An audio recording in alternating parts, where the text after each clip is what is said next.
Welcome to the Final Girls podcast. This is Anna, co-founder of the Final Girls Collective and your podcast host. If you're new to the show, every season we explore the intersections of horror film and feminism, looking at a particular trope in depth across all of our episodes. And we're going to be spending the next few months talking about the most elegant, the horniest, and sometimes genuinely weirdest of monsters, the vampire. In each episode of this season, I'm joined by a special guest to dive deep into a vampire movie or two. We discuss the films in great depth, try to contextualize them, and analyze what works and what doesn't. And in today's episode, we're going to be talking about two low-budget but extremely enjoyable takes on the vampire tale from iconic exploitation filmmakers Herschel Gordon Lewis, affectionately dubbed the Godfather of Gore, and Stephanie Rothman. First up, we'll go in depth on Lewis's take on the Dracula story with The Taste of Blood, which sees a mild-mannered Miami businessman turn into a vampire after drinking brandy laced with blood and setting out on an odyssey, killing the descendants of Dracula's executioners. Vampire brandy. Let me say that again. Vampire brandy. And in the second half of the episode, we're moving into the 70s with The Velvet Vampire, a dreamy cult classic that sees a young hippie couple invited to the secluded desert estate of a mysterious woman who attempts to seduce them both. And if you don't get it from the title, she's a vampire and she wants to eat them. I'm joined in this episode by the writer and podcaster Heather Drain to discuss both films in depth. This entire vampire season is made possible with the support of our friends at Arrow Video, who bring you the very best in cult, horror, and genre films and produce deluxe definitive home entertainment editions with uncut versions and newly commissioned extras. Their collection is now vast, spanning over 500 titles, and throughout the season, we are recommending a film that we love from their selection. So this week, our pick is another one of H.G. Lewis's splatter classics, Blood Feast. Perhaps one of his better known films and definitely one of the goriest. It is some glorious nastiness and comes highly recommended. If you're new to the podcast, please keep in mind that we discuss the films in detail from the very beginning. That said, there is not that much plot to spoil. But if you are averse to any discussion of a film before you watch it, consider this a spoiler warning. If you don't really mind, please enjoy a discussion about this double dose of vampire exploitation.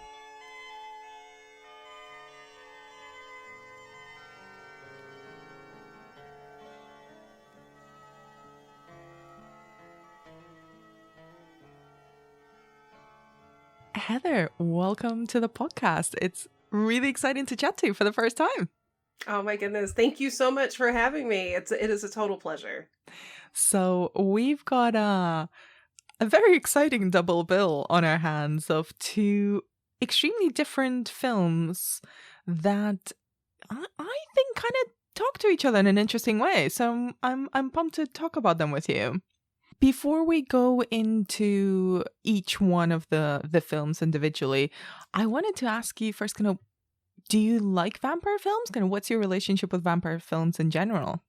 Oh my goodness. I love vampire films. I have always. I actually, when I was a little girl, I'm very lucky because my mother is a big movie lover, and she would check out books from the local library on cinema, various film books. And so literally some of the earliest books that I had in my hands were books on film. And I remember seeing this picture of Bela Lugosi as Dracula, and even though I'm 4 or 5, I was just oh, it was a major connection. He was my first crush. Can relate. Oh my goodness. And in fact, while prepping for this, my mother, I talked to her on the phone earlier today. She reminded me of a story. And this is real quick. When I was about 7 or 8 years old, she took me to Walden Books, which was a bookstore chain that doesn't exist anymore, but it did in the 80s. And this guy comes up to me and he's like, "Hey, little girl, are you looking for a book?" And I'm I smile, nodding, and my mother paused him. She's like, "You might not want to ask her that." And he's looking at her like she's crazy, because I'm this little redhead, little red-haired kid with pigtails. And he's like, "Little girl, tell me, what are you looking for?" And I'm like, "Do you have anything on Vlad the Impaler?" And he walked away. He walked away. And my mom's just like, I told you, you know, like she, so I've always, vampire culture and cinema are no pun intended, very deep in my veins. And what is it about vampires that kind of appeal to you, even from such a young age?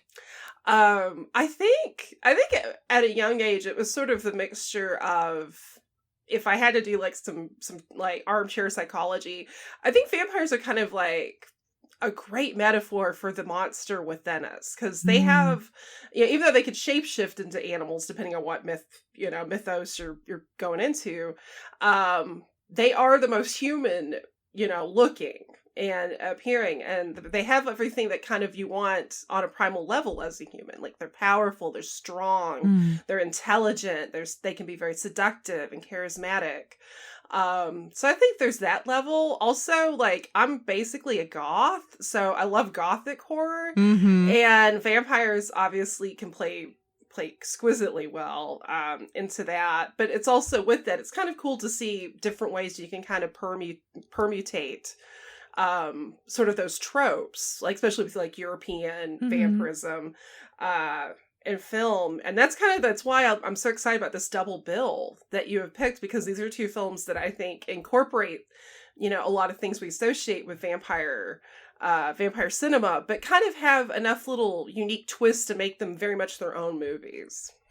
Thank you for that beautiful segue that was entirely unplanned. So let's dig into the first film of our double bill, which is A Taste of Blood from 1967. A rare experience in terror awaits you.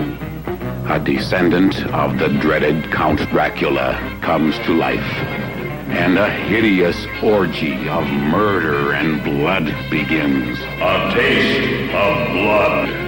The warm, pulsing blood of beautiful women, outraged and killed by this man. Unable to stop because the blood of the Draculas surges through his veins. A Taste of Blood. With ghastly scenes that will make even the boldest viewer cringe in horror. Seldom can it be said of a motion picture that it stands alone, one of a kind. A motion picture that jars you, rocks you, astonishes you beyond the point of endurance. A Taste of Blood is such a motion picture.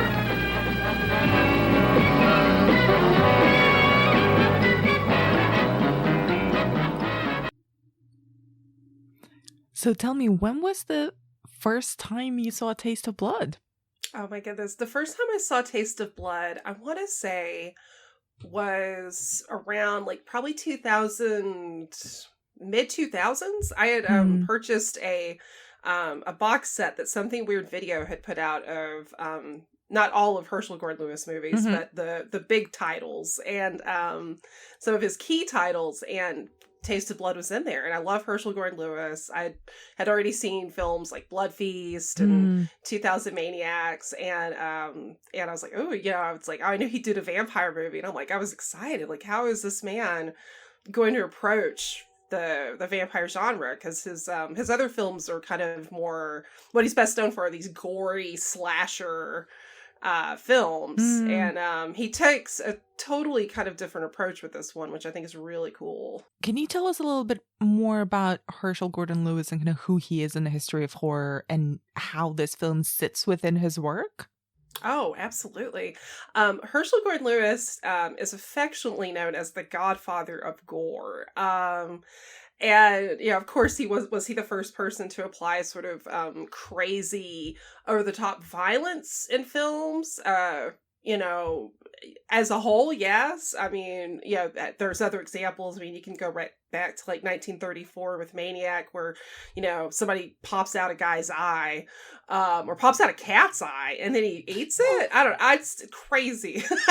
But Herschel was kind of, I think, the first one to apply sort of almost like a Grand Guignol level of just, you're not just seeing like somebody get stabbed, you're seeing like limbs getting cut off and guts. And of course, you know, it's early 60s special effects. So some of it's, you know, obviously not real looking, but it almost kind of makes it more gross. It makes it more surreal looking. And I think that makes him stand out. And I think also the fact that his films, I mean, Herschel has always gone on record as being like, you know, he was a businessman first and, you know, never considered himself an artist. But especially as you go through his filmography, everything he touches, like, has an approach that is only his. Like, he definitely was an auteur and kind of had his own thumbprint.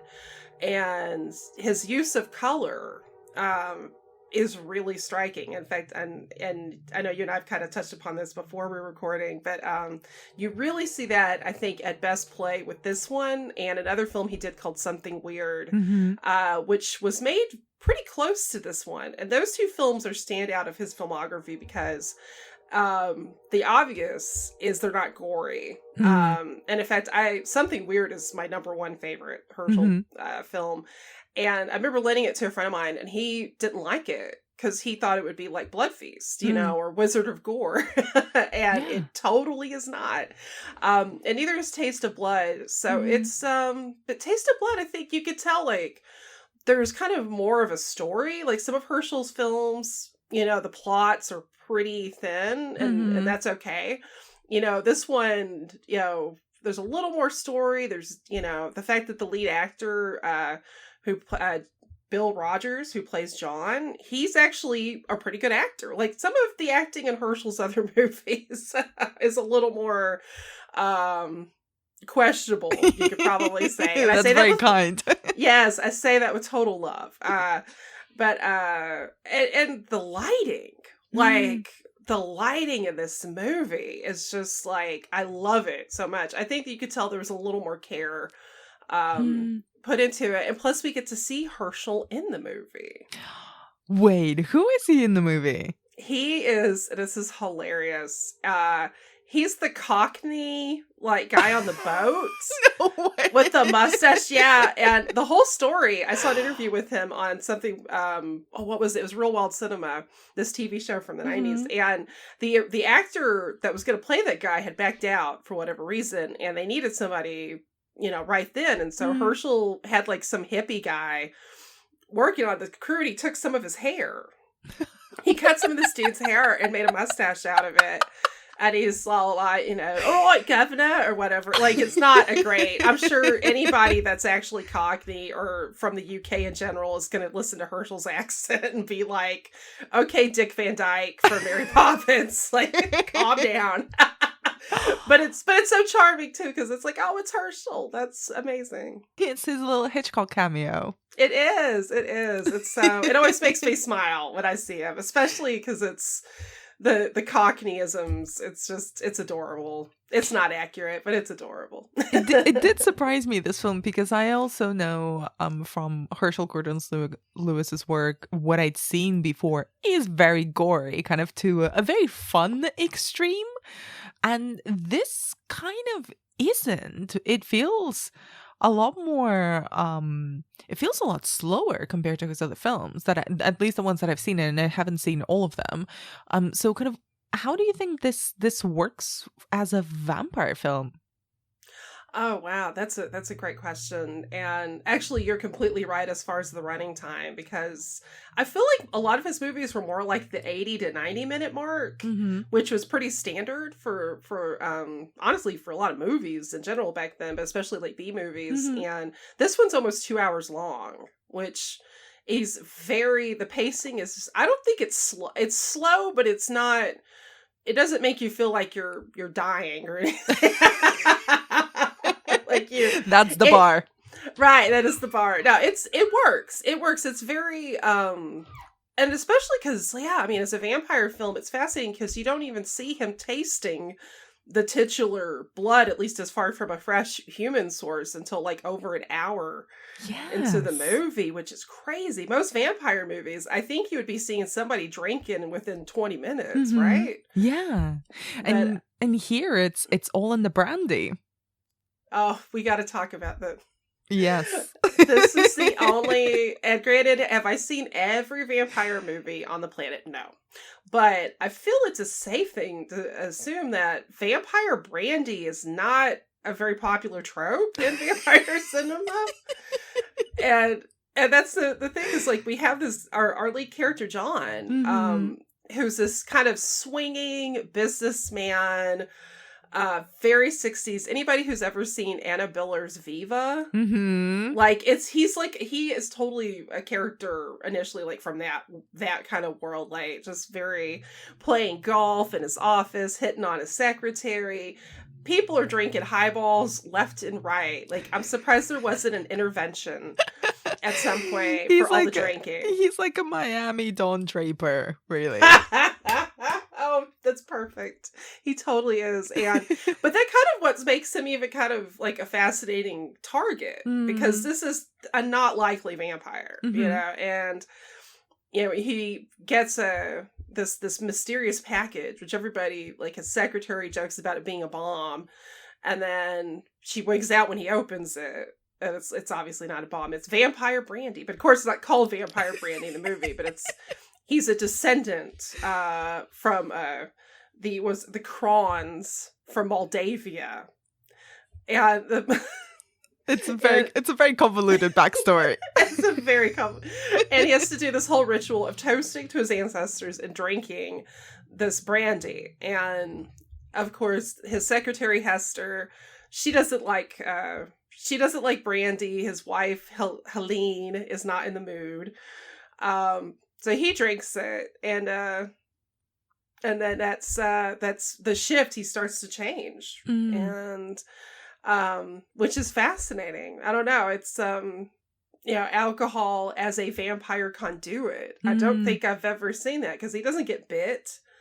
You know, there's almost something kind of fascinating where it's like, you know, you could genetically carry this. Yeah, it's not violent at all. At least the first half of the movie, really. So kind of how do you think John works as a vampire once he drinks the full 2 massive bottles of brandy that he receives? Oh my goodness. That's how you should know he was a vampire, because I think most of us would be having the worst hangover in the world. You'd be in that bathroom just hugging the toilet. I think he works quite well. He's kind of a dick. Like he's as he goes from just being this thrilled, just like happy-go-lucky kind of lad to just being real mean to his wife, and you know, he's just a terrible person. But the actor Bill Rogers has this great voice, and the voice I think works so well, because he's not like physically, he's not the most intimidating looking guy, but he is interesting looking, which I think works quite well. And also when he gets kind of vampirized, I found the makeup, I mean, it's very low budget, but I found it very interesting, because whereas most vampires in films, especially once you get into kind of the Dracula myth, they tend to become sexier, more attractive, more appealing and alluring, he kind of gets the zombie makeup going on. And I found it an interesting choice that actually he kind of becomes a worse person once he turns into a vampire. Completely. Yeah. And I love that you brought that up, because because it's like his skin gets more crackly, and there's always this amazing blue light. Yes. It's like almost like a visual signifier of, you know, like he's out like working at full vamp speed here. But it's so cool, especially because I think a lot of critics don't give guys like H.G. Lewis like the props of being, I mean, honestly, Herschel didn't always give himself that much of a credit as being a talented director, but like there's some care put into this. And so yeah, I mean, I think he's definitely a fascinating vampire. You've brought up the use of color in this film a couple times, so kind of how do you think Lewis uses color for maximum effect in the film? He plays a lot. You've got, you know, vibrant blues. I've noticed that like Helene's usually dressed in very like pastel colors, like very peachy, sunny colors, almost to kind of contrast just this darkness around her, because she's always wearing like bright yellows and like a peach nightgown, or, you know, very like sunny colors in comparison to just like, you know, what's happening to her husband, who's just going further and further into just this darker realm. And the Miami location is that the Miami Don Draper thing is cracking me up, by the way. That's so perfect. But the Florida, and Lewis always shot, like, I think most of his movies in Florida. No. That kind of, the blue skies and palm trees also works, I think, is kind of another cool contrast to just, you know, because even when we see him do his London trip, and we're going to put some quotation marks around London because that's clearly some stock footage, but, you know, you got a budget. I'm not judging. I'd much rather see this than Avengers or whatever. But you know, again, it's just kind of like not what you kind of go into a horror movie expecting. And I love that. And Herschel always, like, you know, the colors work great for the gore movies because you have vibrant, vicious reds and, you know, and all that, where we don't really have a lot of blood in this movie. But the little bit you get, I think it's so subtle that, you know, in the film stock that he shot on,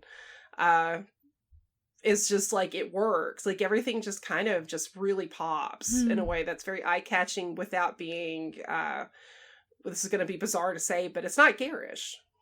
Yeah. And you mentioned kind of that there's not that much horror, and I kind of alluded to it a little bit before, but how do you think it makes use of the horror elements that come associated with vampire films usually?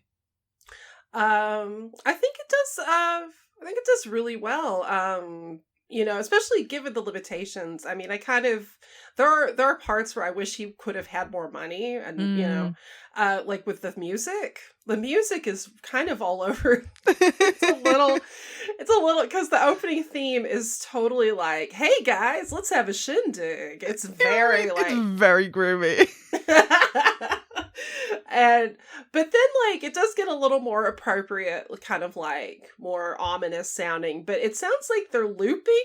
Did you notice that? It sounded like they were looping the same piece of music.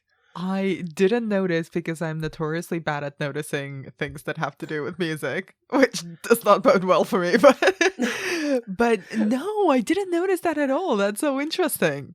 Well, that's no, it's probably good you didn't notice that. I don't think he wanted anybody noticing that, so I'm the jerk that points it out. Do you think that was a budget constraint?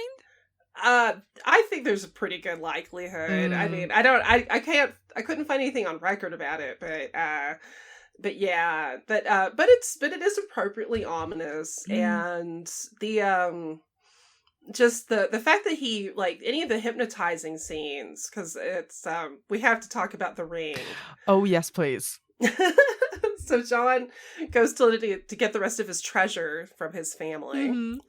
And he gets this amazing ring, which I can't decide is amazing or horrible. Like, that ring is so ugly, but it's like compelling. So bad.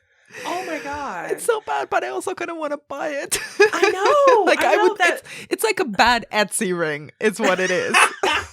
It's like the sort of Etsy craft ring where someone just pops a little like shiny rhinestone onto something else, and it's like, it's a gothic vampire relic. Yes. Oh my god. Especially, yeah. So if anybody, if you're listening and you haven't seen the movie, there's like this ring. It's sort of like a chunky, like square piece of silver metal with a bedazzled heart, and the letter D in red lettering, and then like a brighter silver circle. It looks like it is Etsy. That's actually better, because my initial, I think, notes on it was like, it looks like something you would buy in a really like sketchy kind of occult shop in the 60s. Like you could see like them having like, ooh, this is your witchy ring to hypnotize women or something like that. Like an occult book, like an occult souvenir shop in like a shanty seaside town. Oh, I want to go to that store right now. And I'm with you. I do kind of like, it's ugly, but I love it. Like, I totally want one too. If anybody's listening to us, you should make this for us. Yes, please. Thank you very much in advance. Yes, we appreciate it. We'll plug you. We'll give you the whole 5-star review. And before we move on to the next film, kind of what do you mean? We have to talk about the key dynamic or the key confrontation of the film, which is again between, John / Dracula John and Van Helsing. Oh yes. The confrontation is totally fascinating.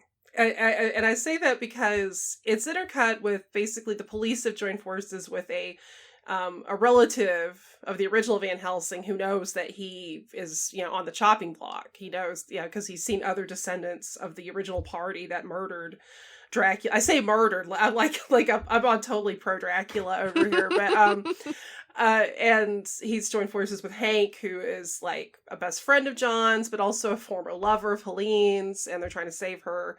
And so there's like a good tension, and you have like a lot of nighttime shots, and it's around this sort of amazing looking kind of like grounds, like there's a pool. And so that stuff's really well, but then you have like this drunk dog walker who's there as like, I guess, comic relief, but it I was, to this day, I'm like, why is there a drunk dog walker near the climax? As he's like, oh, my dog, she's a real good detective. It's bizarre. It's so, but that's why I kind of love movies, like weird movies, is that who else is going to put that in their movie? Nobody, So I liked it. The one thing I was a little confused about, especially rewatching, is initially Helsing says that he's trying to save both John and Helene. And so it kind of makes you think, maybe there's still something within that's John, that's not Dracula. But I don't know, maybe the fact that he's tasted like actual spilled blood, maybe it's too late for him. I mean, they don't really go into that. They don't really go into that at all, do they? No. But the film's almost 2 hours, so maybe, I don't know. It's probably fine. And kind of to wrap up about this film in particular, for anyone who is still listening who might not have seen it yet, is this a horror film that you recommend horror fans seek it out? Maybe as an introduction to the work of H. Lewis? It depends on the horror fan. If you're a horror fan who already has a curiosity of certainly more like off the beaten path horror films, especially from the past, like something from the 60s or 50s or 70s, I would definitely recommend it. I definitely would not recommend it as an intro to H.G. Lewis if you haven't seen his other works, just because, or actually, I don't know, it's so different. Like this one and Something Weird are so fascinating because they really are like not like the other movies in his filmography at all. And granted, Lewis did a lot of different kinds of movies, because he started off, working in like nudist movies, and he's made Roughies, and he made a children's movie. I think what? Yes. I haven't seen it, but I know he did it. And I want to say it's like Jimmy the Boy Wonder. It has a title like that. I'm suspicious, I gotta say. I'm very suspicious. That's why I haven't seen it. I'm like, I don't trust this, but but I love Lewis. So as an intro to Lewis's film, no. But if you're somebody who wants to see something different, and especially see a vampire film that kind of doesn't fit in with whatever I think stereotypes you may have, I would definitely recommend it. Amazing. So on that note, let's move on to chatting about the second film in our double bill, The Velvet Vampire from 1971. You'll meet her at night, in a dark place. She's beautiful, and she's waiting for you, waiting to love you to death.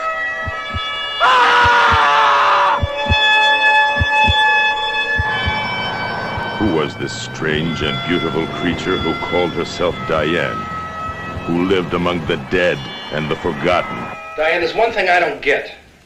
The headstone said your husband died in 1875. And what were her sinister plans for the attractive young couple she enticed into her evil world? What was the source of the malignant power by which she drew them into an endless night of unearthly horror?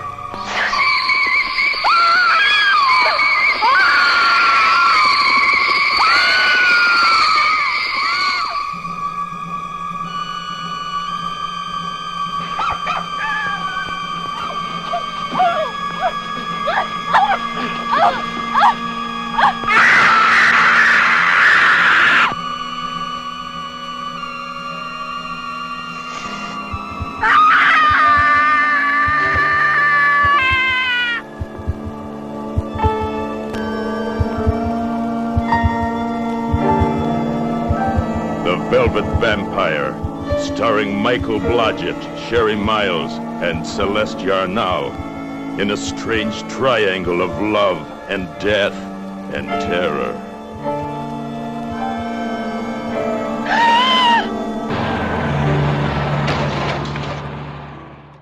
Okay, so this Stephanie Rothman vampire film, it's, again, so odd. Such an odd little film, but so wonderful to watch. So same kind of question to you, what's your relationship with this film and how has it evolved as you've rewatched it? Oh man, The Velvet Vampire was a film I remember reading about as a kid, and just the title alone, I was like, what is this? I must see this. And so when I finally got to see it, I was not disappointed, and it's because it took me several years to get a copy of it and to finally see it because it was out of print for a long time, and now it was just there's a beauty. I think there's definitely kind of a weird ethereal beauty about this film that I find incredibly just kind of enchanting. I love that you pick those words because you're very right. It's very dreamlike, isn't it? Like the atmosphere of the film, I found very soft and unsettling at the same time. All the bright, colorful cinematography, the fashion, the desert as a setting is very Anne Vampire-like. So yes. What did you make of the atmosphere that it creates? I loved it.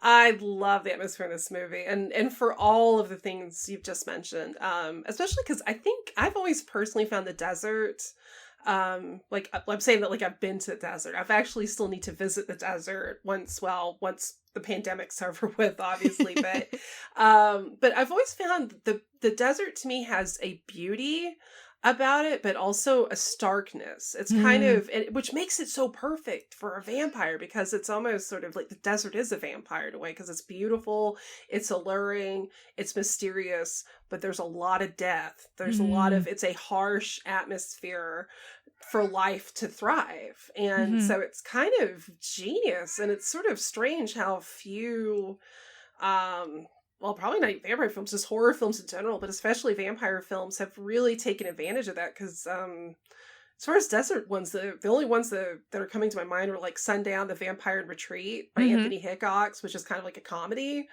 It's definitely not really anything like The Velvet Vampire, and Billy the Kid versus Dracula, which is also very much not like not like The Velvet Vampire, but I loved it. And the colors, like again, not to sound like but there's so much red, like, and it's just like when we first see our titular Velvet Vampire, played by the gorgeous and just amazing Celeste Yarnell. She's wearing this red outfit that I want to buy. Those boots.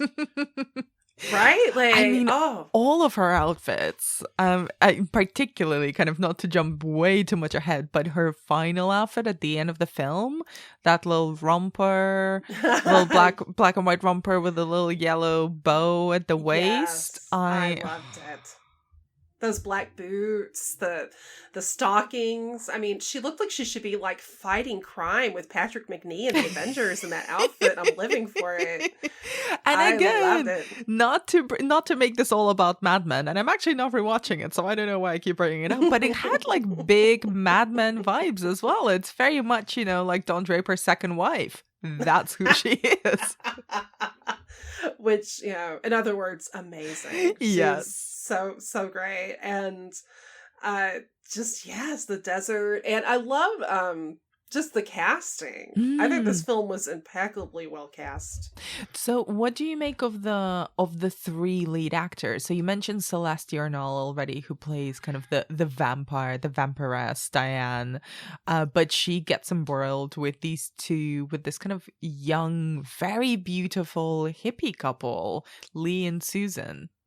Oh my gosh. Yes. Well, because I have to reveal something. I am a huge fan of Beyond the Valley, the Dolls, and just Russ Meyer in general. But Michael Blodgett, who plays Lee, the husband, he plays the gigolo who gets beheaded in Beyond the Valley, the Dolls.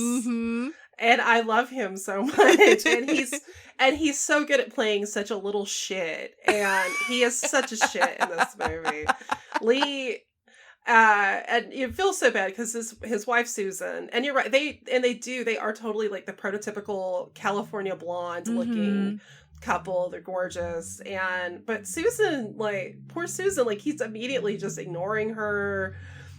And at one point, I was just like, I kind of hope Diane and Susan just leave him. Like, they should just go be a lesbian couple and ditch him because he's terrible. He's well, such a Diane dick. tries. Diane really does. tries. And Susan is like, what are you doing? I don't understand. And ruins everything when they could have just been perfect together. I know. I did kind of want to shake Susan a little bit. Like, girl, you have the keys to the kingdom. You've got this beautiful, because that's the thing, like, Diane's, like, desert estate is so beautiful. Just, like, even the architecture of it, the furniture, and the bed. That's the thing. We have to talk about the dream sequence. Yes. I mean, this whole film feels like a dream sequence. But yes, let's go into the dream sequence in particular, because it's like a weird horror lullaby. That's what it felt like.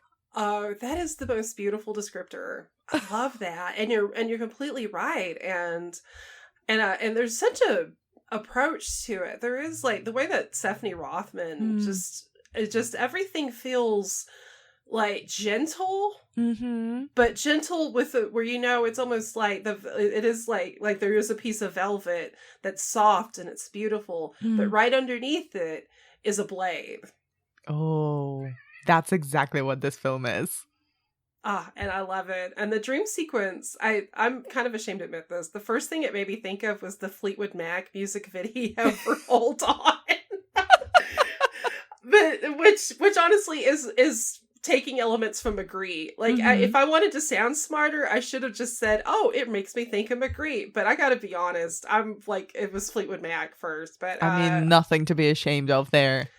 I love Fleetwood Mac, but no, it's just this amazing, like, bed, and Michael Blodgett and his wife, they're making love, but then he gets pulled away by Diane in this red dress that just flows with the wind. Like, she looks like an angel of death, but in the most tempting sort of way, and the fact that he's naked. Like, I mean, we don't get full frontal, but the fact that we get to, because there's some toplessness in the film, but at least we got some male nudity, which a lot of these films didn't always give the ladies anything, so.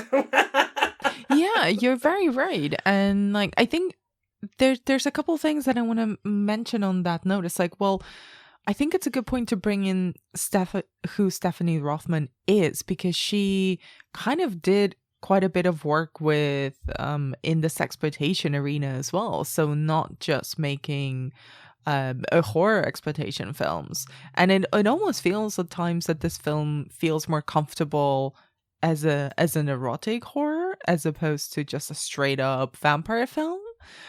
What do you make of the way that she films their nudity and their sex scenes? Because weirdly, they don't always work.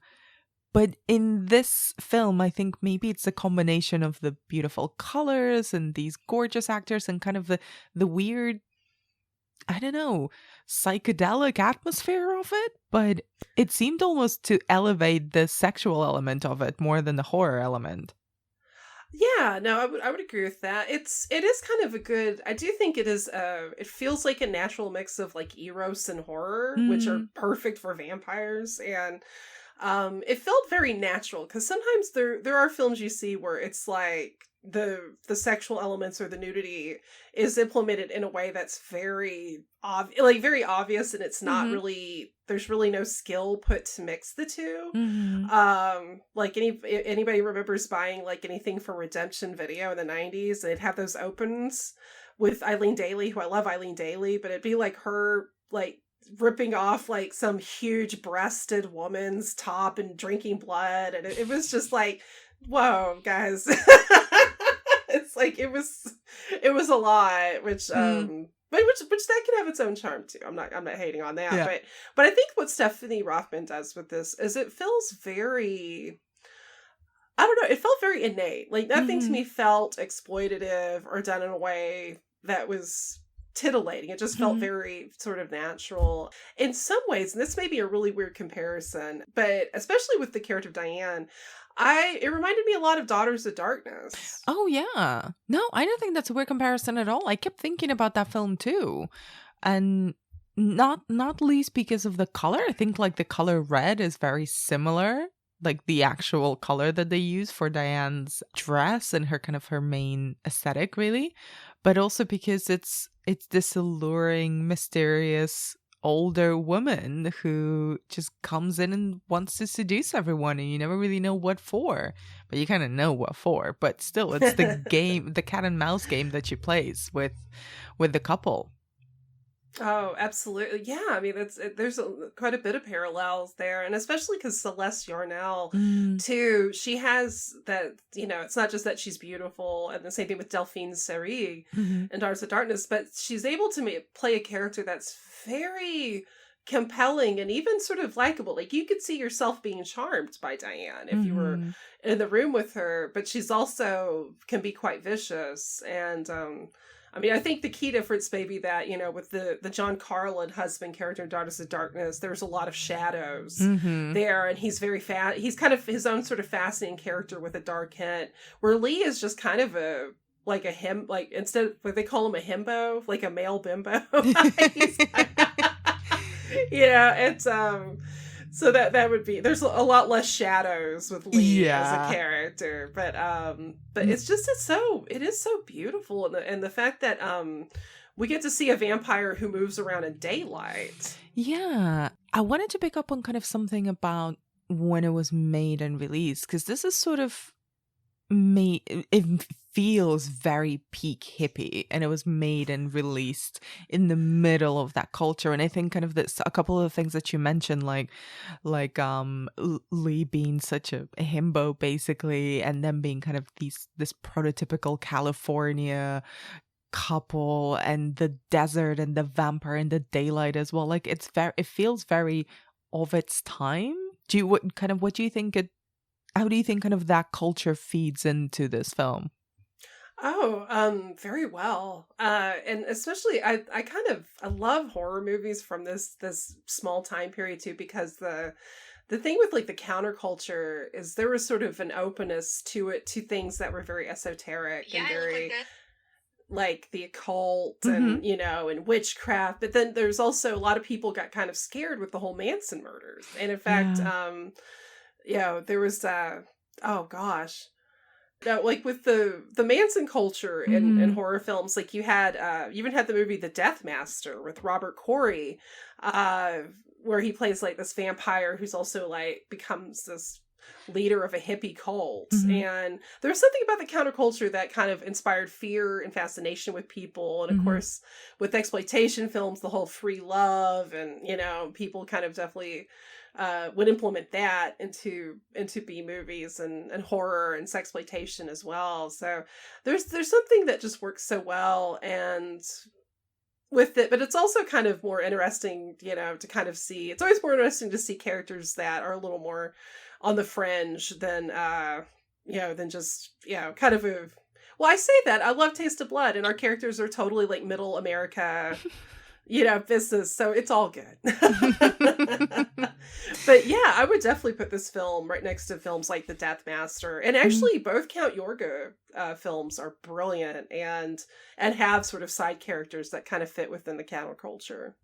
And how do you think this kind of fits into that? And we've spoken about a few of them on this podcast. Kind of, how do you think this film fits into that wave or that trend of putting in female-led and very often queer-leaning vampire films? Like, kind of, there was a whole bunch of them in the 70s, and we've spoken a little bit about Daughters of Darkness. That probably be one of the most beautiful ones.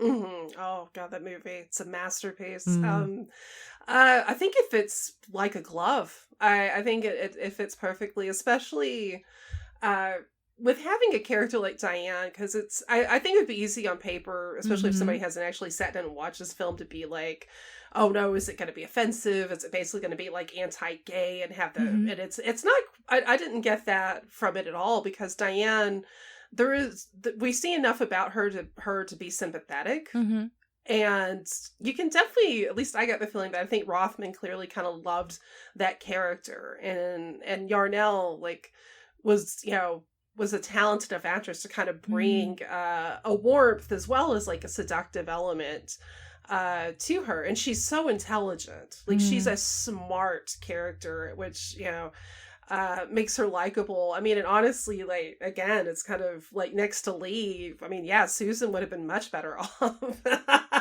with Diane, to have a partner who's at least intelligent and cultured, and doesn't his line where Susan catches him making love with Diane, and the next morning kind of is being very sort of smartly kind of messing with him about it, which I kind of loved. I was like, so okay, Susan has some layers, that's cool. But then when he's trying to butter her up and be like, oh, Diane's not my type, I'm a Susie freak, and it's like, oh god, you're the worst, Lee. But to answer your question, I think the Velvet Vampire just fits perfectly within that sort of subgenre of vampire films. I really love in their dynamic how she tries to play them against each other. Like, one of my favorite lines that I wrote down is when she very casually mentions to Susan, Lee's nice, but he's not very observant, is he? I legit clapped at that line. I was like, oh my god. And then I was like, Susan, just go with Diane. She's lovely. You get to have this great house. And I loved the character of Juan. Yeah, what do you think of him? I thought it was such a cool twist on the vampire sort of servant, and which people you might associate with like a hunchback in sort of some instances, or like Renfield, or Yorga. Yorga has a silent giant mute. And this film has another thing in common with Count Yorga, but I'll get to that in a minute. But Juan is like this human character. He's not he's not sort of a deformed outcast of society. He's this actually kind of handsome man who's grown up. We find out he was raised, first he says raised with Diane, but then we find out raised by Diane. And that there's references to him basically being the last sort of his reservation, and which kind of almost indicates that his family were probably devoured by Diane, but they never give you too much. That's kind of the cool thing about this film, is they give you just enough little details to kind of paint the picture in your head. And you mentioned that you were gonna compare it to Count Yorga. Yes, and not just because I love both of them, and I love Count Yorga. that could be a whole other thing there. But both films, and it's funny because Count Yorga came out a year before this one, because it came out in 1970, and this one came out in 71. Have the twist, and with this film, Susan, spoiler alert. Which, granted, I don't think we should have to spoil a film that's 40 plus years old, but I know people get sensitive. But basically, Susan meets her demise in a cool, very Laurent effect, because early in the film, you see one of the earliest shots you see is a cross. And then at the end, that basically ends up being her undoing, is this giant cross and being cornered in a really kind of creepy kind of scene with Susan and all these other people. It makes you feel bad for Diane. It's just weird. It's like Day of the Locust or something, but like, or Night of the Locust. But, and then Susan goes back to her friend Carl Stoker, which this film has a lot of little allusions like that. Yes. Of course, Diane's last name is Le Fanu, but and he's comforting Susan, and she's just like, "Well, how did you know Diane?" And she finds out he has the same dagger that Diane did, and Kel's surprise, Carl's a vampire, and Susan is now food. Food. And Yorga, the first Yorga film, has, of course, I will say this, I think Yorga pulls off the twist a lot better. Especially because there's fangs involved, and it's like, you're like, holy crap, like, you're just totally, like, freaked out in the best ways. But it's definitely not to demean anything, this film. I think it's a beautiful film and one that should definitely, I'm so glad that we're talking about it, because I feel like it should get talked about more when people speak of vampire cinema. Yeah, and I was going to ask you actually, as we kind of start to wrap up a little bit, it wasn't a massive commercial hit at the time, but it's kind of consistently been shown around at screenings of festivals, and, you know, in repertory cinemas. Kind of, it's not as talked about in maybe horror circles that much, but it's still a cult film. Like, it's become a cult film since then. And what do you think the appeal is? I think the appeal is that it's it has its own unique sort of flavor and approach, with everything we've spoken about. I also think the fact that there's something just very alluring about horror from this time period, and everything that you could say that's alluring about horror of this time period from like the early 70s, like say pre-Texas Chainsaw Massacre. This film has. It's dreamy. It's sexual. It's ominous, and it has a great cast. I mean, I think the only thing I would say is a negative of this film is the soundtracks. You know, it's it's kind of equally all over the place, kind of like Taste of Blood. But Taste of Blood is such a quirky film that kind of worked for that film. And this one I do kind of wish had a better soundtrack, but that's a really minor complaint, because I think it's a great film. And I think when any filmmaker makes something that's interesting and something that you could tell they truly invested in, then that's a film that's always gonna have that availability to be rediscovered. And to kind of bring both of these films together, one of the reasons why I wanted to put them together is because they're both made by on very low budget by filmmakers who are very often kind of just considered just pure exploitation filmmakers, but have been really rediscovered and reappraised in the years since they were active. But how do you think these more lower budget vampire films sit next to the glossier entries into the genre? I think they sit quite nicely, especially because the beauty of having a vampire as a supernatural sort of being in your horror movie is that you don't really need that much creature effects. Like, it's a lot harder to do a low budget werewolf movie without it looking like a bad school play kind of thing. Very true. I'm not going to name any names to protect the guilty, but I'm sure we all have seen a few that it's like, whoa, boy, that's rough. But so I think vampire films work very well with low budget, but also I think it's, if you have a filmmaker that's got a vision and who is very creative, a low budget kind of it forces you to be even more creative and forces you to kind of think, well, how can I create an atmosphere and something that's evocative with only this much? And that's why I think sometimes some of the best films are films that don't have a lot of budget, because it's forcing, a creativity that otherwise wouldn't be tapped into. I mean, look at somebody like Kenneth Anger or Maya Deren, and their stuff is some of the most visually amazing, impressive, film you're ever going to see. And I mean, there was no budgets for those, or very little.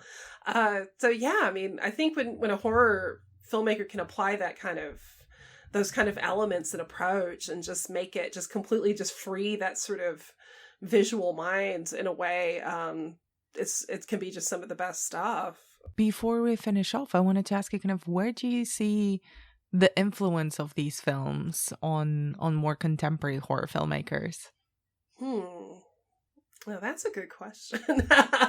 Partially because I'm so rusty with like newer filmmakers. I'm not proud of that, but I can admit my flaws. I don't know if I see a huge influence, but I like to think, and I think there's always hope. It's so easy for people to get sour. I think we've all heard a friend or a peer say, "Oh no, there's nothing good now," and and that's never the case. There's always good art. There's always good art being made, and there's always terrible stuff too. But there were terrible movies made in the 70s, and I'm sure some of us have seen some of those too. And again, I won't name any names, but they're there, and so. What I could rephrase that is that the elements I would like to see newer filmmakers take from these films is approach things from a dream-like aspect, approach things with an eye for color. I think that's something newer horror movies really kind of lack, is that palette. Like, because think about like Italian. Some of the best horror films are Italian, and it's because of that color palette, and it's like. Because most nightmares aren't in earth tones, Oh my it's like, God. And it's the earth tones that just, oh my God. Because because look at this film, Velvet Vampire set in a desert where there's nothing but earth tones, but yet everything, like the blue skies, her red dress, the green cactus and flora and fauna, everything just pops. And that's the thing. I would hope they would take the color aspect, but also don't worry about making something that's conventional. These two films both, I think, are perfect examples of two filmmakers who put their own unique approach to their films in very different ways. And I fear sometimes with like indie filmmakers is they work so hard on trying to make something look like Hollywood product, but we don't need that. We have Hollywood product. Don't worry about making it look like that. Make something that looks like your own and look like your own thumbprint. And that's when you get great art. I love that. What a wonderful note to wrap up on, Heather. Thank you so much for your time and for your wonderful insight into both of these films. And where can people find more of your work online? Oh my goodness. Well, you could find me at my website, which is mondoheather.com. And also you could find a lot of my articles over at diaboliquemagazine.com. Amazing. Well, thank you so much again. Oh my goodness. Thank you so much. It was a total pleasure. That's it for this episode of the Final Girls podcast. You can find us on Apple Podcasts, Spotify, or wherever you get your shows. If you can, please do leave us a review on Apple Podcasts or just a rating. You can find out more about what we do on thefinalgirls.co.uk and subscribe to our weekly newsletter, and follow us on Twitter, Instagram, and Facebook at The Final Girls UK. You can also follow Heather on Twitter at mondoheather and dive deeper into her work on her website, which is mondoheather.com. And I am frequently tweeting inappropriate gifs of vampires over at Anna B. Demented. Thank you for listening. And next week, we're going fully into the 80s with a discussion of Fright Night and Near Dark.